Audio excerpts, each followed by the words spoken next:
Muito bem, nós vamos ler a Bíblia, vamos ficar em pé. Hebreus capítulo 4, versos 11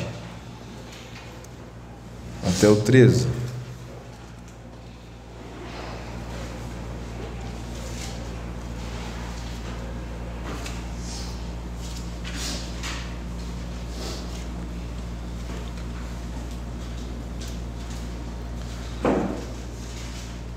Nós temos já alguns dias meditado sobre o repouso de Deus. E vamos continuar. É na mensagem de Hebreus capítulo 4. E aqui no verso 11 o apóstolo Paulo diz assim: procuramos, pois, entrar naquele repouso, para que ninguém caia no mesmo exemplo de desobediência. Porque a palavra de Deus é viva e eficaz, e mais penetrante do que qualquer espada de dois gumes, e penetra até a divisão da alma e do espírito, e das juntas e medulas, e é apta para discernir os pensamentos e intenções do coração. E não há criatura alguma encoberta diante dele. Antes, todas as coisas estão nuas e patentes aos olhos daquele com quem temos de tratar. Mais uma vez, Senhor, nós te pedimos que esta tua palavra seja revelada para cada um de nós em particular, conforme cada um tem necessidade, conforme o Senhor conhece cada vida, cada intenção de cada coração. E tudo está bem claro diante de ti, não há nada encoberto. Portanto, tu és o todo-suficiente para falar com cada um, para ajudar a cada um. Em nome de Jesus Cristo, nós te pedimos. Amém. Os irmãos podem assentar. Eu gosto muito destas escrituras. Vejamos só que conselho. Paulo nos dizendo para entrar no repouso de Deus por uma razão muito boa.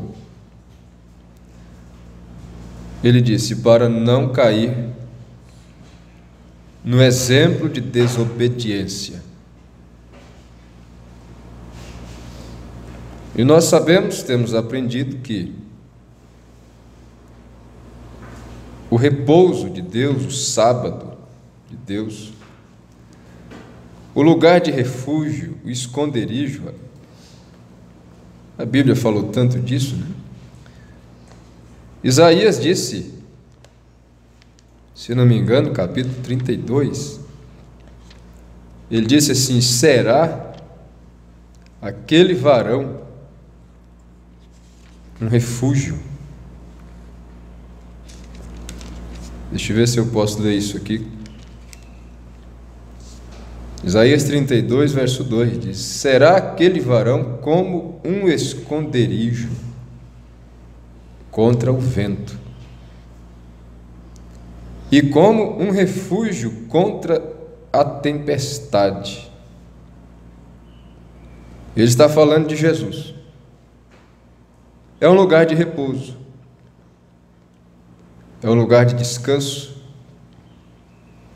E Jesus disse: vinde a mim, todos os que estáis cansados e oprimidos, e eu vos aliviarei. Então a afirmação do apóstolo aqui é esta: você estando em Cristo, você estando em Jesus, Você não cairá na desobediência conforme aqueles do Velho Testamento que tinham a lei. E eles não puderam entrar na lei. A lei não entrou neles. Jesus disse para aqueles fariseus: a minha palavra não entra em vós. Olha só que coisa. E por esta razão, eles caíram na desobediência. Porque só o Espírito Santo é que conduz o homem, o ser humano, a criança, a mulher, adolescente, segundo a vontade de Deus, para andar segundo a palavra. Portanto, sem o Espírito Santo, sem entrar nesse repouso de Deus, todos nós estamos fadados à desobediência.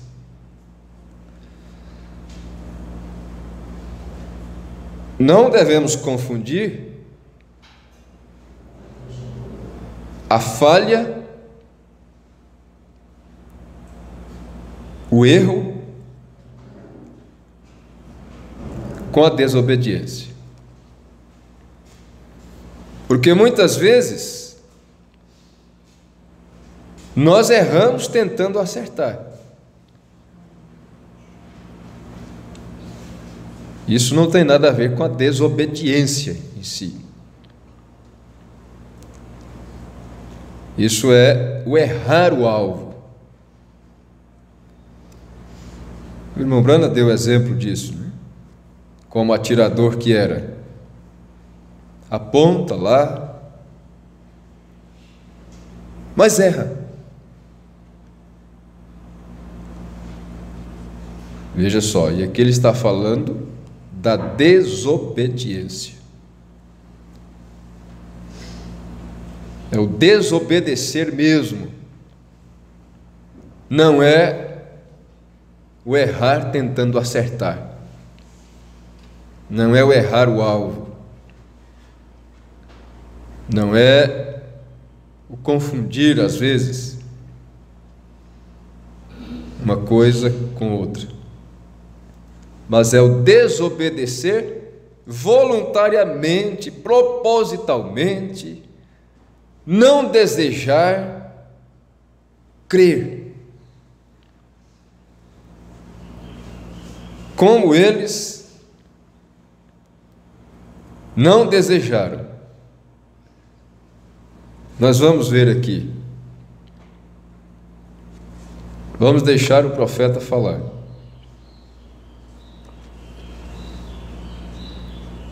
Então, no parágrafo 194, nós paramos aqui.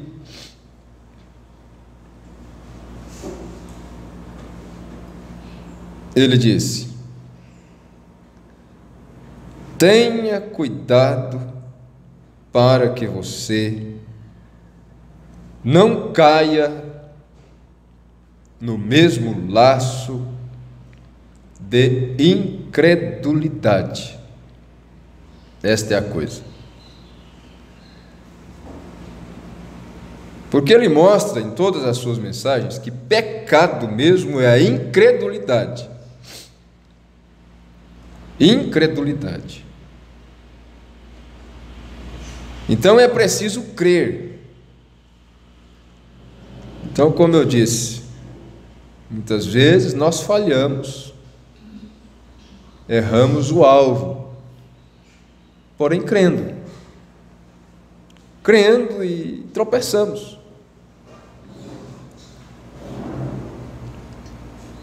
Mas ele está dizendo: cuidado para você, que você não caia no mesmo laço de incredulidade.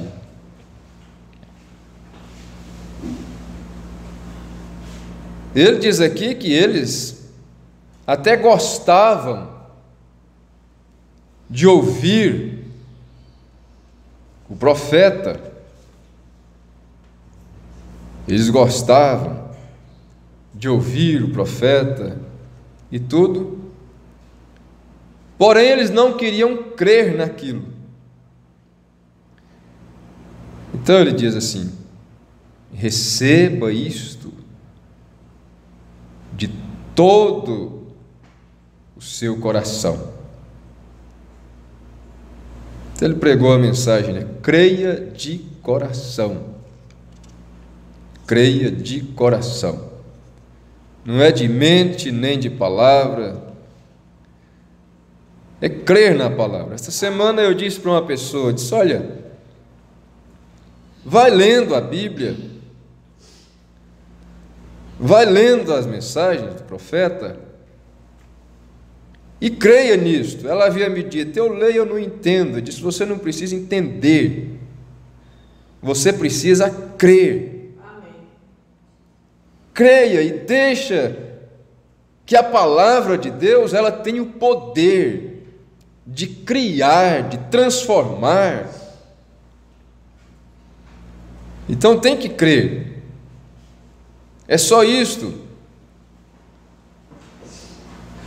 Normalmente, sabe, há muitas pessoas que dizem assim: eu gostaria de ser crente, mas eu não dou conta de mudar. Eu tenho isto, eu tenho aquilo outro. E o profeta disse assim: nós sempre estamos tratando de dizer para as pessoas o que elas não devem fazer ou têm que fazer para mensagem em tua casa. Mas ele disse, mas a palavra disse, Paulo disse para o carcereiro, ele não disse para ele: para com isso, para com aquilo, para com aquilo outro. Ele disse: crê no Senhor Jesus Cristo e serás salvo, tu e a tua casa. Então eu disse para a pessoa: você não tem que parar com isso ou parar com aquilo, ou fazer isto ou fazer aquilo, para se tornar uma cristã. A verdade é inversa.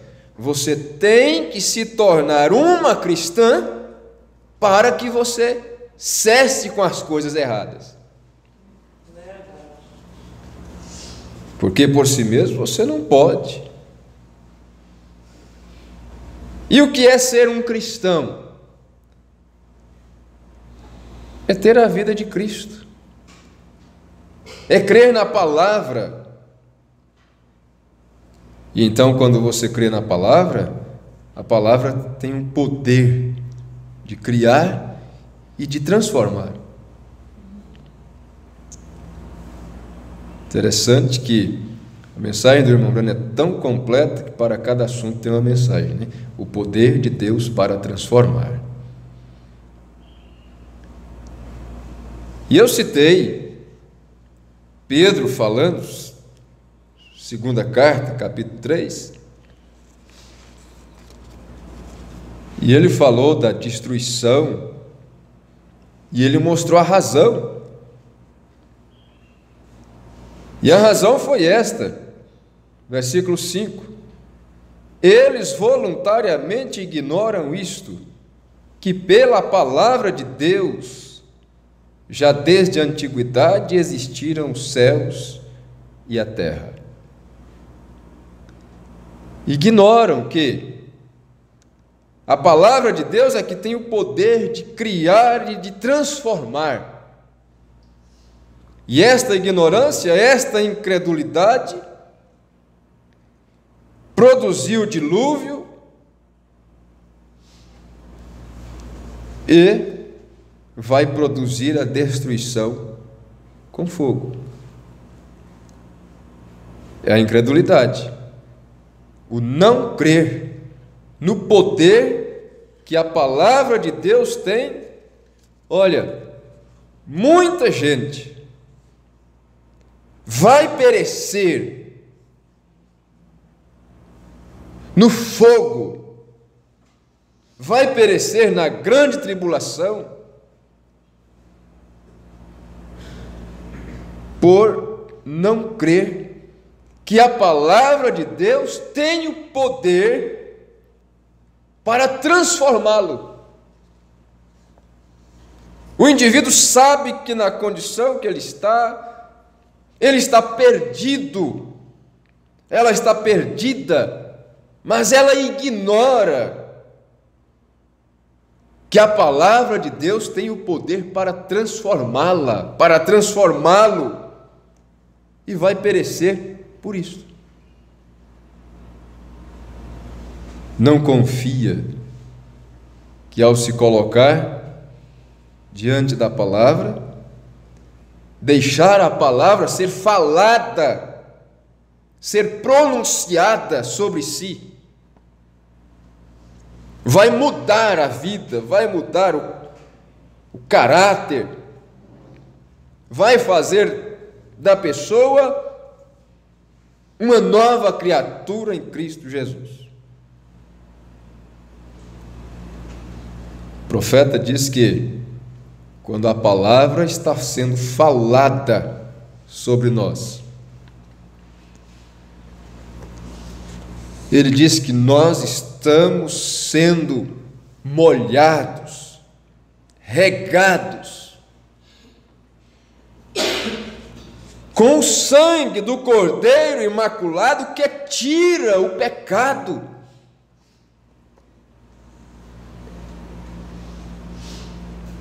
Porque ele diz assim: a palavra sangrou. Ele diz: a palavra ensanguentada. Ele diz: esta palavra está gotejando sangue.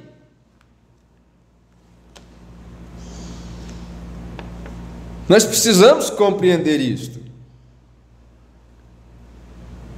Cada crente que compreender isto, ele dá tal valor a ouvir a palavra. Quem não dá valor às reuniões, aos cultos, porque não tem essa compreensão,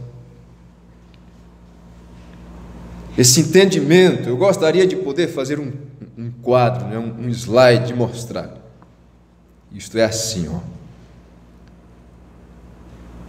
É assim que você tem que crer. Quando você se assenta aí e está ouvindo a palavra, é como se você estivesse sujo e assentasse lá na chuva e deixasse a chuva te lavar. Amém. Glória a Deus. Independente se você compreende o processo ou não, de como a chuva se formou lá, eu não sei explicar. Como é que a chuva se forma e qual é a química. Eu sei que o meu carro estava só a poeira lá fora, a chuva veio, bateu nele e ficou limpo. E assim é a palavra de Deus. Às vezes, você pode vir no culto e não compreender nada do que foi pregado, mas você tem que crer que aquilo está tirando a sujeira do pecado, está tirando enfermidades, está tirando espíritos, influências malignas, está tirando essas coisas. Esse é o mistério de Deus.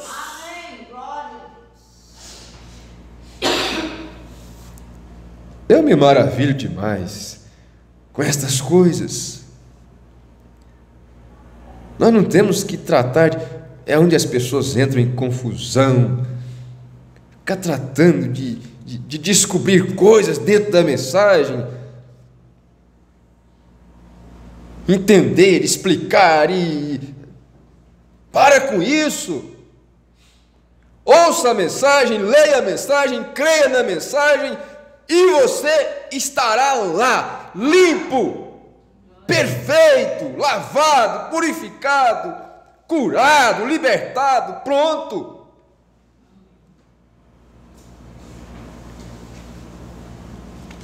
E eu já me perdi, não sei onde é que eu tenho que ler mais. Esse é o problema.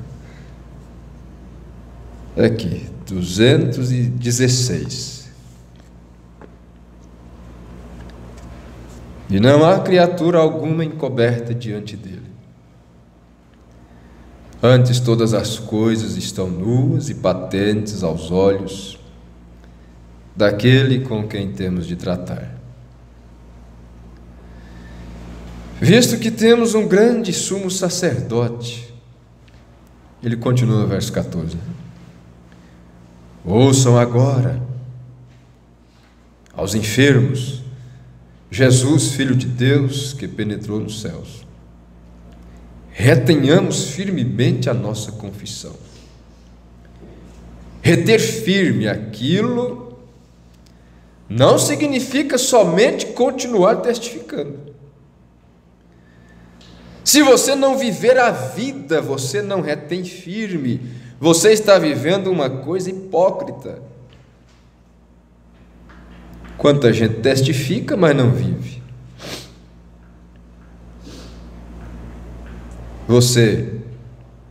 É melhor você estar fora e simplesmente dizer que você é um pecador e esquecer isto. Não professe ser um cristão vivendo outra coisa. Você será a maior pedra de tropeço que o mundo já teve.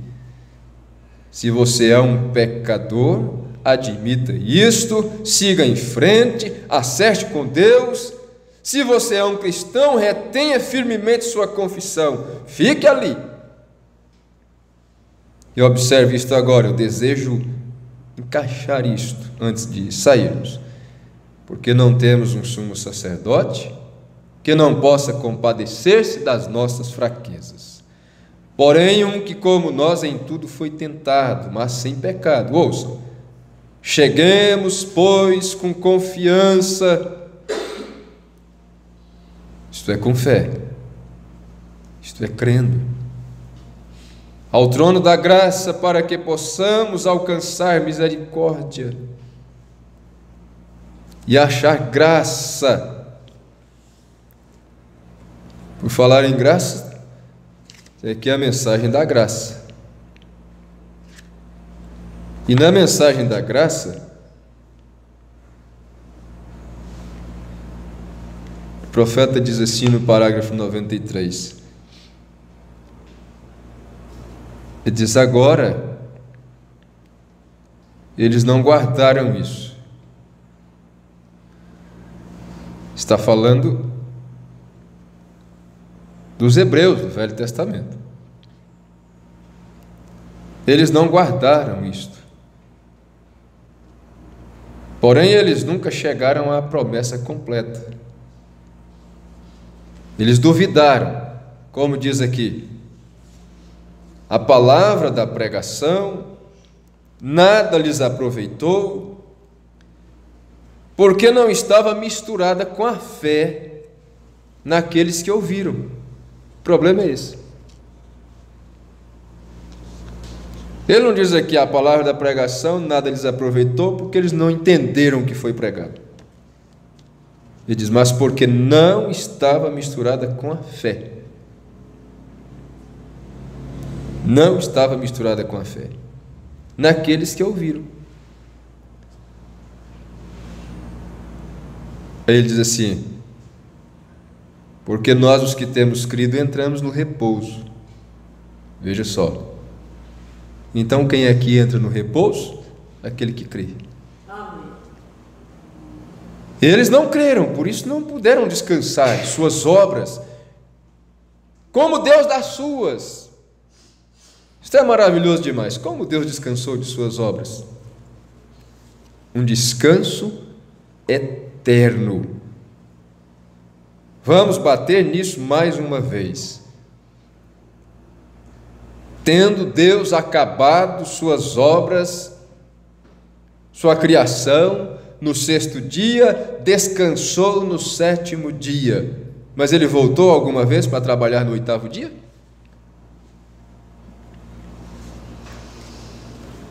Não, ele nunca mais voltou.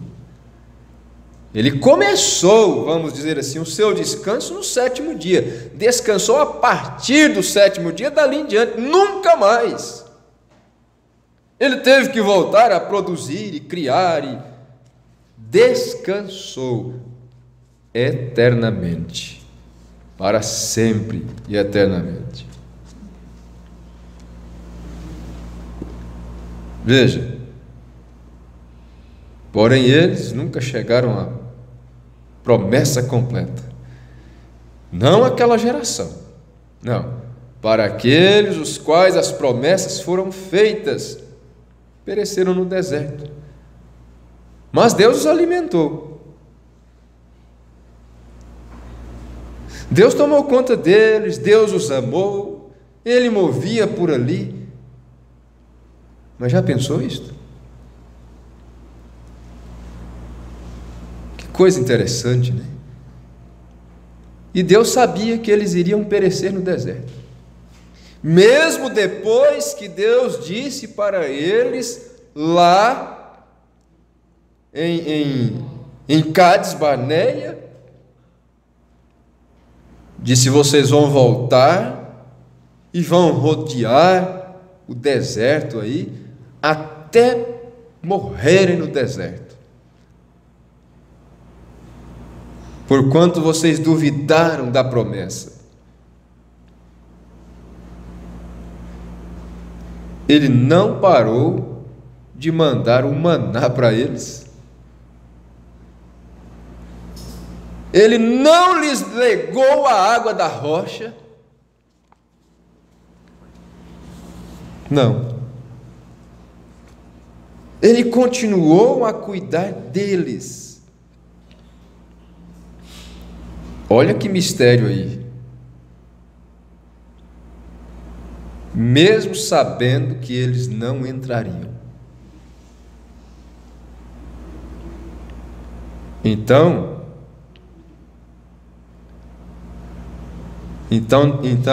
fica assim: quem sabe quem vai entrar? Oh, que pessoa abençoada, né? Deus atende as orações, é bem sucedido e tal. Significa que vai entrar? Não. Aqueles lá, Deus os alimentou, Deus tomou conta deles, Deus os amou, Ele movia por ali, Ele continuou falando com eles através de Moisés, continuou.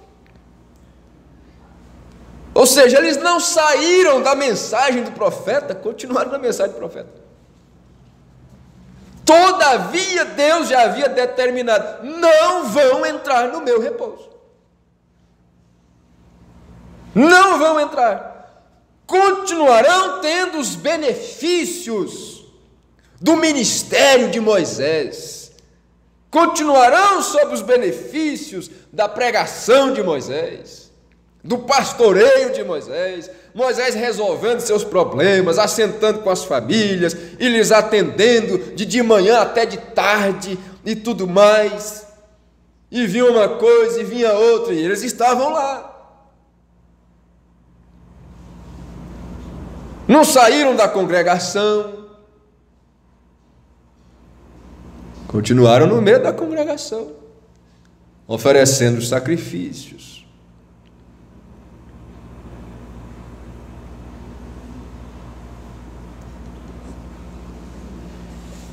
É muito profundo isso aí. Continuar. Veja.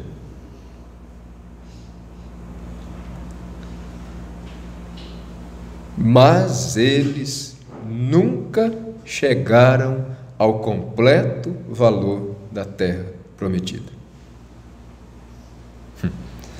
Deus os alimentou, Deus tomou conta deles.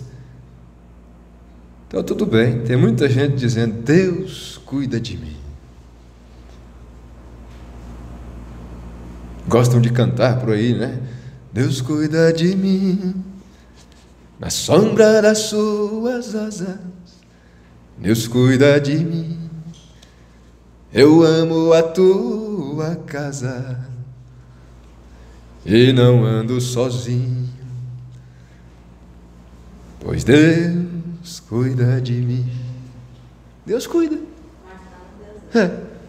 Mas não significa que vai entrar lá, não.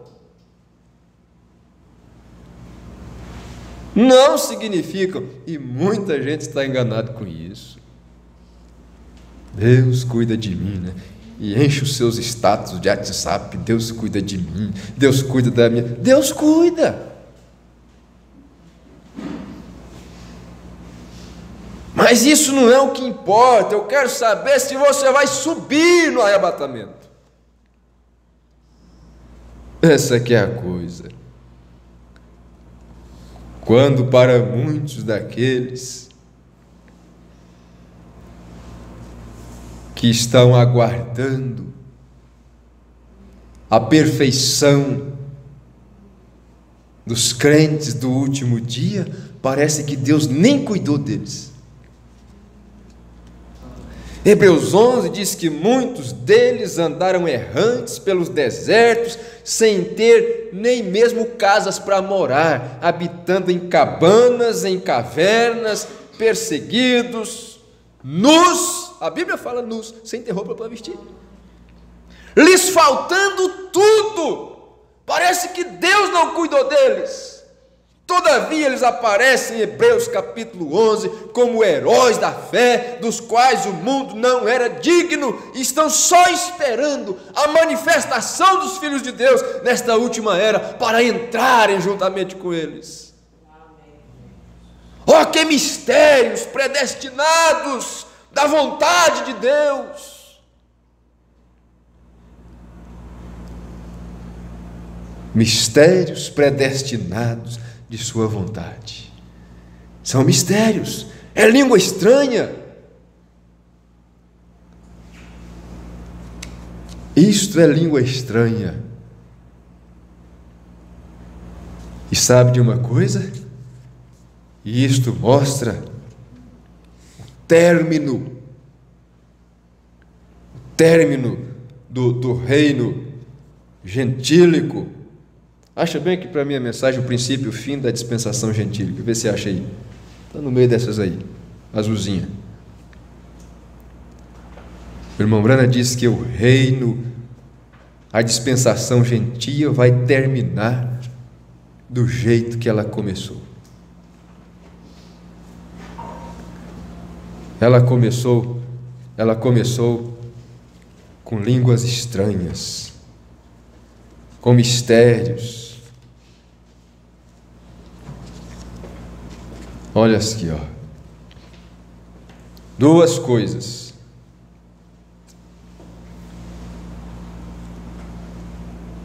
A dispensação gentia começou com duas coisas: idolatria e mistérios. Deus falando mistérios. Parágrafo 81. Se você notar, os gentios tiveram início com uma adoração de ídolo. Eles estavam adorando um grande ídolo que foi colocado no campo, um ídolo de um homem, eu creio, o do próprio Daniel. Hoje está do mesmo jeito. As pessoas estão adorando ídolos, e não precisa nem falar nos ídolos de pau e de gesso, não, ídolos, pessoas mesmo, homens. Quem é seu ídolo? É o Neymar. Qual que é seu ídolo? É o cantor fulano de tal. Adorando pessoas mesmo, gente. Foi assim que começou.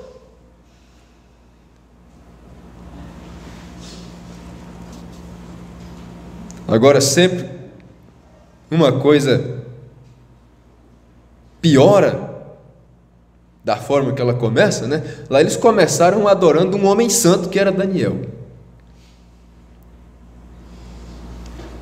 Está terminando adorando homens imundos, ímpios, profanos, satânicos. Porque isso é assim. A Ana mostra aqui na mensagem. Eu vou fazendo uma bagunça, né? Aqui na mensagem Hebreus 4, ele diz como isso sempre piora.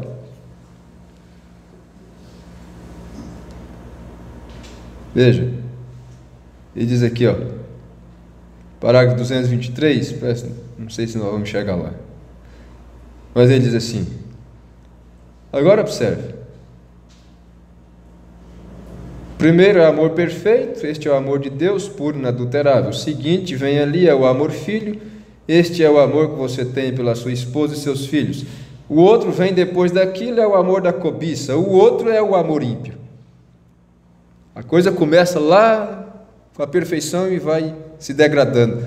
Ele diz, e isto vai indo até se tornar imundo.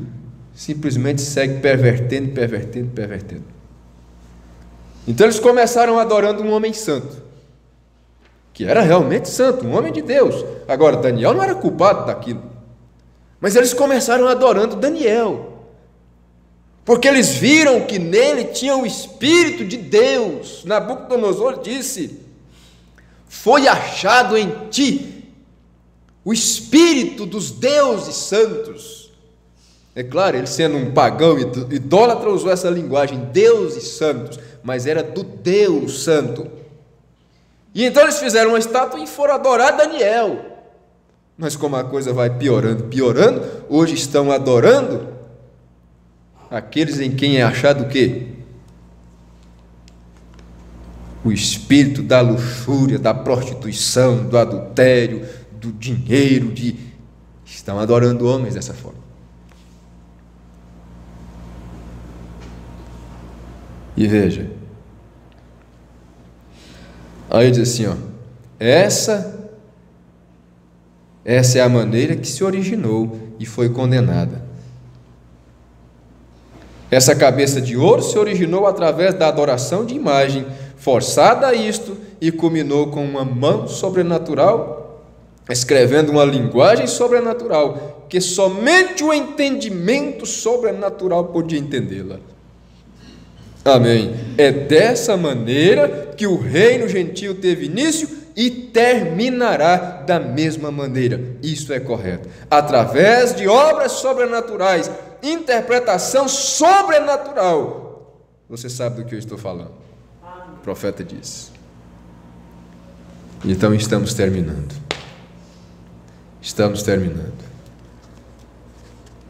Entendimento sobrenatural. Só o entendimento sobrenatural.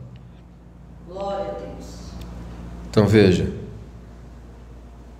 mas eles nunca chegaram ao completo valor da terra prometida, e nem mesmo chegou esta igreja ao seu valor total. A graça de Deus nos segura, porém ele deseja ter uma igreja que o obedeça. Amém. Não é uma igreja que diz, ó Deus, cuida de mim. Ele deseja uma igreja que o obedeça, um povo que tomará sua palavra e dirá, esta é a verdade. Amém. Não importa com a organização, ele deseja um povo que dirá, bem.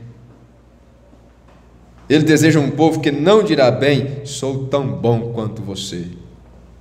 Sou presbiteriano, sou metodista, sou católico, sou tão bom quanto você. Isto não é graça, isto mostra que há algo errado. Mas uma pessoa, seja quem for, que for ler a palavra de Deus e ver que você tem que nascer de novo e se encher do Espírito Santo, eles crerão nisto. Eles tomarão isto pela palavra, eles tomarão a palavra exatamente como ela diz. Agora deixa eu continuar lendo aqui, em Hebreus capítulo 4.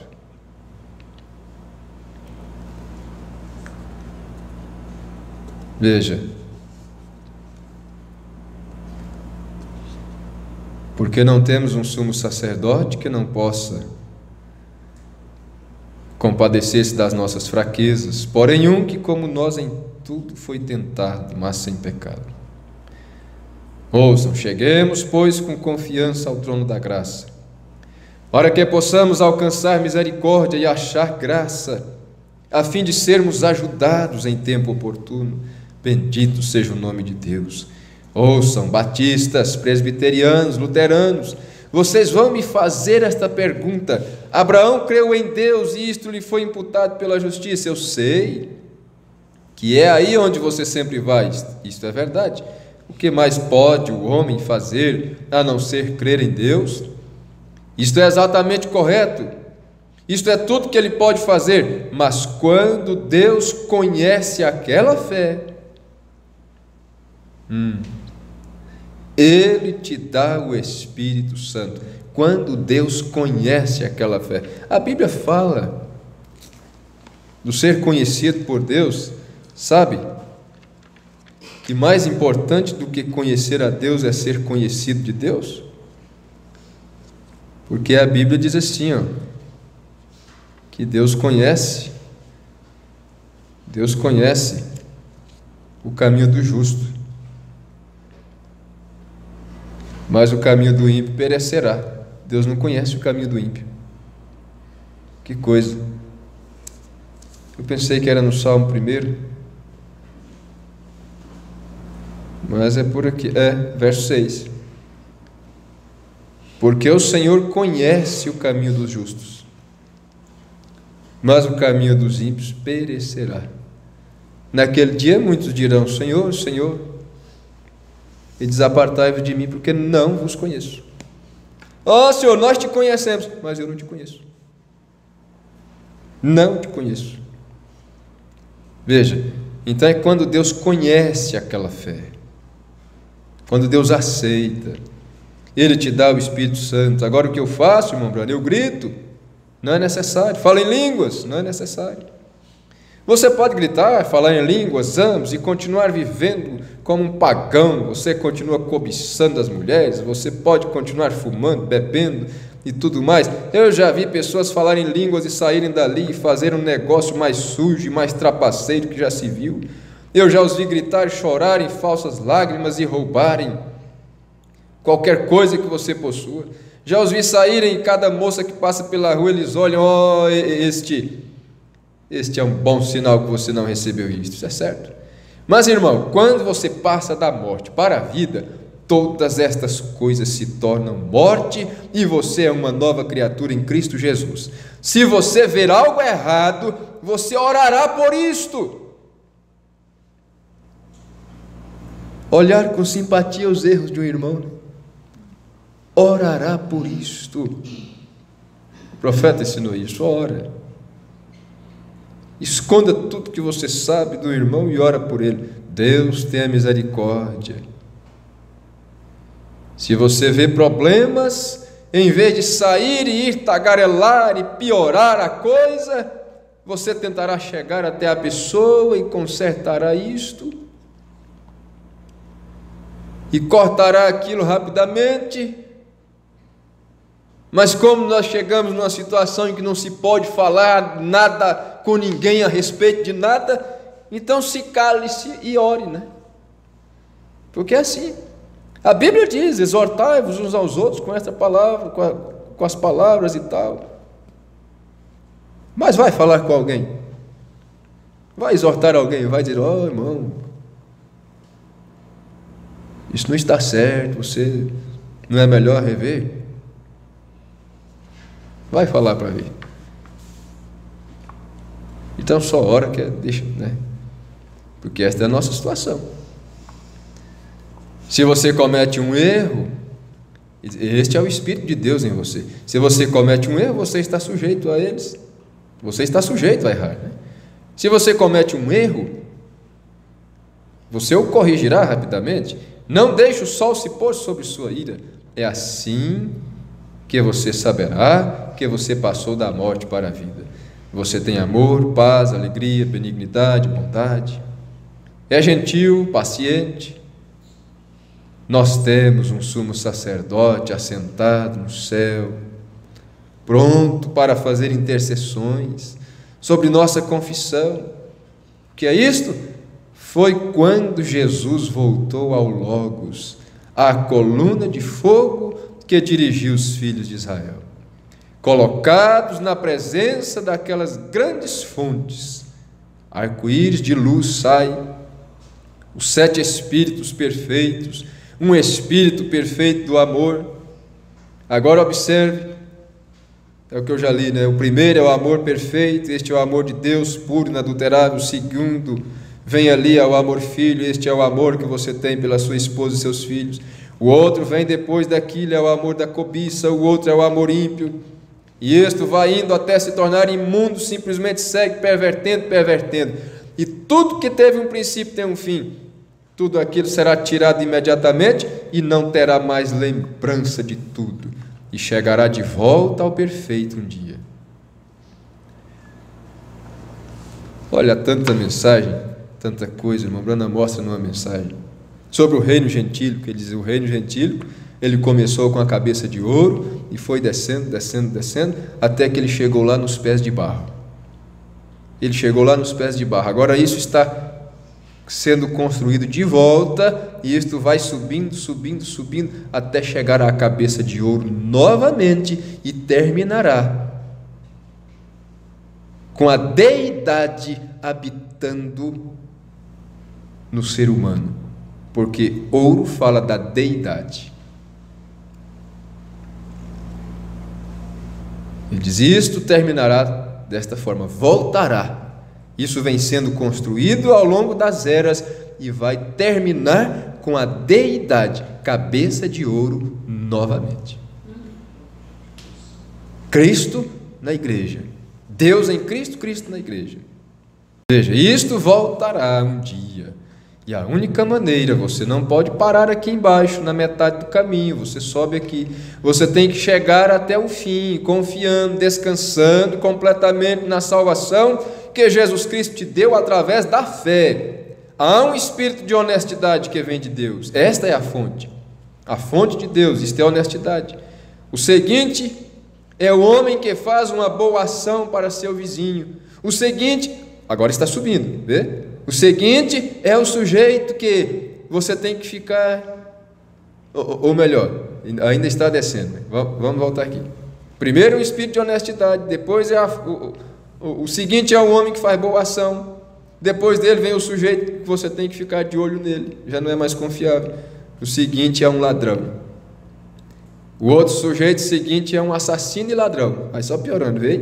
Como isto vai se pervertendo. Mas todas estas coisas falam da verdadeira. Até o mal, até o errado fala que tem um verdadeiro. Isto é o que eu digo. Cada vez que você vê uma pessoa você vê um casalzinho descendo a rua, se amando, talvez eles tenham 80 anos de idade, isto simplesmente fala que no céu há um casal jovem que os representa no céu.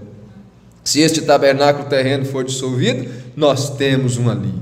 Se você vê um homem que está fazendo trapaças, roubando, mentindo, simplesmente recorde, sua parte está esperando por ele no inferno. Seu lugar é onde ele será atormentado na presença de Deus e dos anjos santos, com fogo e enxofre. Ele será atormentado ali, não para sempre. Ele não pode ser atormentado para sempre. Para sempre não significa por todos os tempos. A eternidade é para sempre. A eternidade não tem princípio ou fim. Mas para sempre é um espaço de tempo. A Bíblia diz para sempre e conjunção, sempre. Sempre e sempre. Então um sempre depois de outro sempre, porque um sempre termina e começa outro. Mas a eternidade não começa nem termina. Jonas disse que ele esteve no ventre da baleia para sempre, é um espaço de tempo. Mas veja, há somente uma vida eterna, e esta é Deus. E se você for atormentado para sempre e nunca puder morrer, então você tem vida eterna. Ruim, mas é. Você não pode ser atormentado para sempre. Você pode ser atormentado por 100 milhões de anos na presença de Deus e dos santos anjos, com fogo e enxofre. Eu não sei por quanto tempo ele diz que será, mas isso finalmente tem que chegar a um fim, porque isto teve um princípio e somente Deus tem vida eterna. Aquele que ouve as minhas palavras e crê naquele que me enviou, não tem vida para sempre, ele tem vida eterna.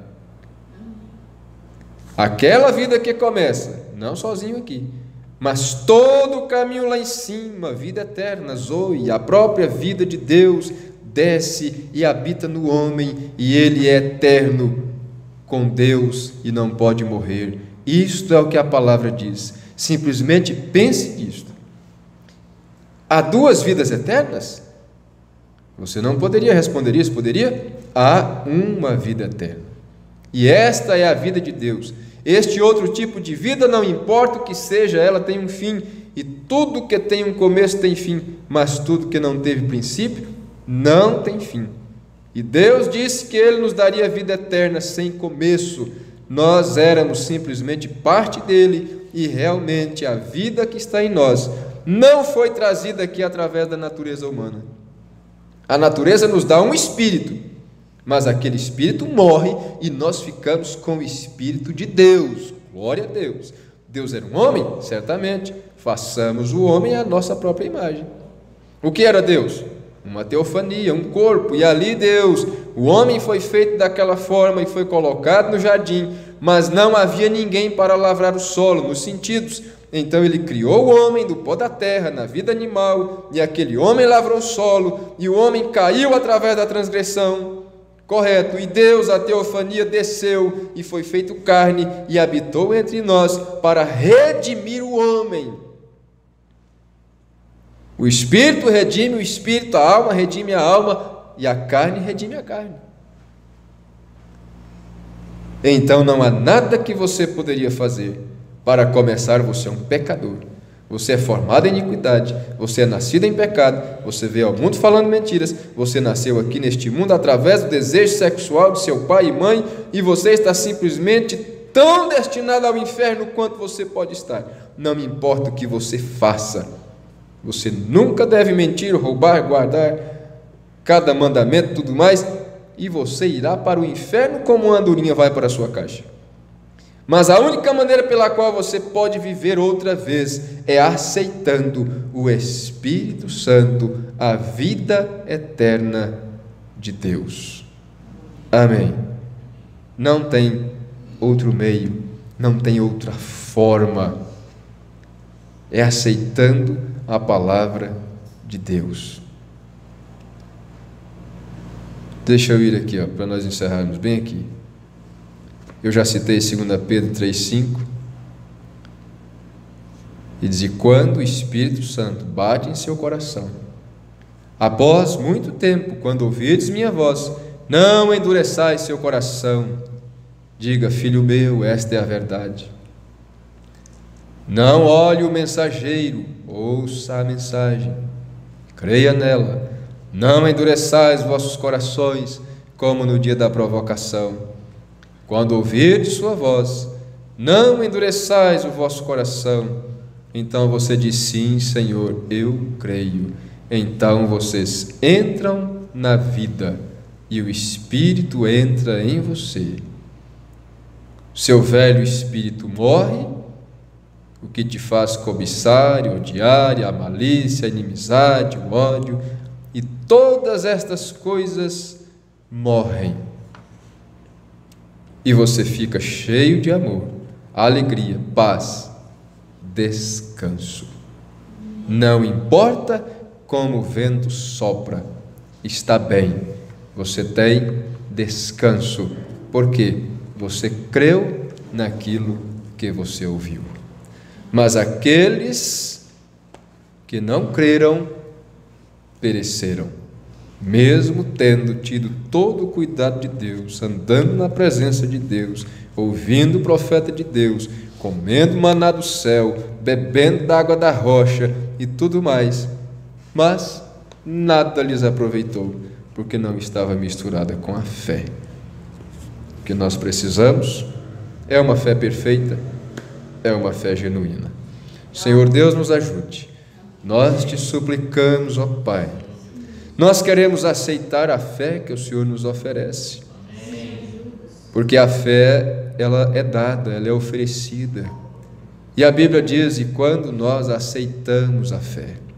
Pai, nós estamos nesta manhã em Tua presença, dizendo: Senhor, nós aceitamos esta fé, que o Senhor nos oferece, que o Senhor nos dá. Nos ajude a nos agarrarmos nela e crer na Tua palavra. Se nós damos conta de vivê-la ou não, nós cremos nela. Nós queremos estar agarrados a ela, de todos os modos, ó Pai. Nós cremos que ela nos colocará naquele lugar. É a única coisa, é o único meio. Não há nenhuma bondade em nós, não há nenhuma qualidade em nós que nos colocará no reino eterno, mas somente a Tua palavra. E nós estamos aqui amando ela, nos colocando na presença dela, ouvindo ela, ó Pai, falando dela, aceitando em nossos corações. Nós cremos nisto. Ajuda a nossa incredulidade. Nós te pedimos, em nome de Jesus Cristo, e te agradecemos por mais esta manhã, por mais este dia. Continue conosco, Pai, no restante deste dia. Dê-nos uma semana abençoada que se inicia hoje. Guarde os caminhos de cada um, os trabalhos de cada um. Ó Deus, que cada um possa cumprir com seus deveres, seus compromissos. Deus, nossos irmãos que até mesmo são obrigados a trabalhar neste dia da ressurreição, ajude-os, ó Pai, no nome do Senhor Jesus Cristo. Amém, Senhor. Amém. Deus continue com todos até a tarde, às 18h30, se o Senhor nos permitir.